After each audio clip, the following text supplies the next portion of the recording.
दोस्तों, ज्यादा टैक्स की मांग का आ जाए नोटिस तो क्या करें? जानिए कैसे दे इनकम टैक्स को जवाब। कई बार लोग कुछ ज्यादा ही टैक्स डिडक्शन क्लेम कर देते हैं, लेकिन जब बाद में आयकर विभाग को लगता है कि कुछ टैक्स डिडक्शन ठीक नहीं है, तो फिर उसकी तरफ से लोगों को अतिरिक्त टैक्स की मांग करते हुए नोटिस भेजा जाता है। अगर आपने भी अपने फॉर्म 16 या AIS स्टेटमेंट में दिखने वाले आंकड़ों के हिसाब से अधिक टैक्स डिडक्शन क्लेम कर लिया है, तो हो सकता है कि आपको टैक्स नोटिस आ जाए। कई बार लोग कुछ ज्यादा ही टैक्स डिडक्शन क्लेम कर देते हैं, लेकिन जब बाद में आयकर विभाग को लगता है कि कुछ टैक्स डिडक्शन ठीक नहीं है, तो फिर उसकी तरफ से लोगों को अतिरिक्त टैक्स की मांग करते हुए नोटिस भेजा जाता है। ऐसे मामलों में दो बातें हो सकती हैं, या तो आयकर विभाग की मांग सही होगी या फिर आपकी तरफ से भरा गया ITR सही होगा। आइए जानते हैं इन दोनों परिस्थितियों में आपको आयकर विभाग के नोटिस का जवाब कैसे देना चाहिए।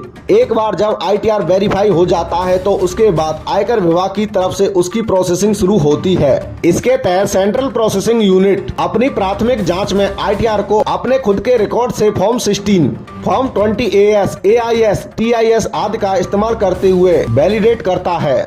ITR प्रोसेस हो जाने के बाद आयकर विभाग की तरफ से सेक्शन 143(1) के तहत लोगों को नोटिस जारी किए जाते हैं। कोई मिसमैच होने की सूरत में या तो टैक्स रिफंड होता है या फिर अतिरिक्त टैक्स की डिमांड की जाती है।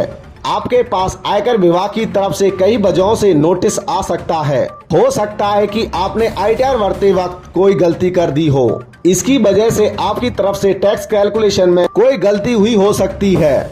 ऐसे में आयकर विभाग नोटिस जारी करता है और अतिरिक्त टैक्स की मांग करता है। वहीं हो सकता है कि आयकर विभाग से कैलकुलेशन में गलती हुई हो और आपको नोटिस आ गया हो। ऐसे में सबसे पहले आपको नोटिस का रिव्यू करना चाहिए और तमाम जानकारियां और कैलकुलेशन चेक करना चाहिए। आइए जानते हैं इन दोनों ही हालात में आपको आयकर विभाग को कैसे जवाब देना चाहिए। अगर आयकर विभाग की तरफ से आया नोटिस आपको सही लगता है, यानी आपको लगता है कि आपकी तरफ से ही कुछ गलती हुई है और आयकर विभाग की टैक्स डिमांड ठीक है, तो ऐसे हालात में आपको अतिरिक्त टैक्स पेनल्टी के साथ चुकाना होगा। अगर आयकर विभाग की मांग गलत है, तो मुमकिन है कि आयकर विभाग की तरफ से कैलकुलेशन में गड़बड़ हुई हो या कोई चीज वह सही समझ ना पाया हो। ऐसे में आपको आयकर विभाग की मांग से असहमत होना होगा और नोटिस का जवाब देना होगा। आपको टैक्स डिमांड के नोटिस से सहमति जताना ही काफी नहीं, आपको जवाब देते वक्त तमाम दस्तावेज भी सबमिट करने होंगे।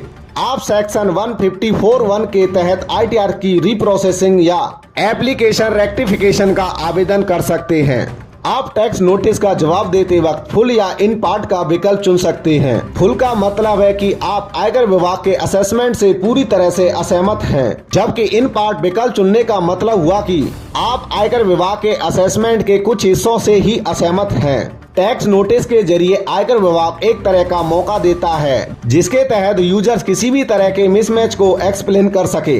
दोस्तों, हमारी तरफ से बताई गई ITR नोटिस पर जानकारी आपको कैसी लगी, हमें कमेंट बॉक्स में जरूर जवाब देना।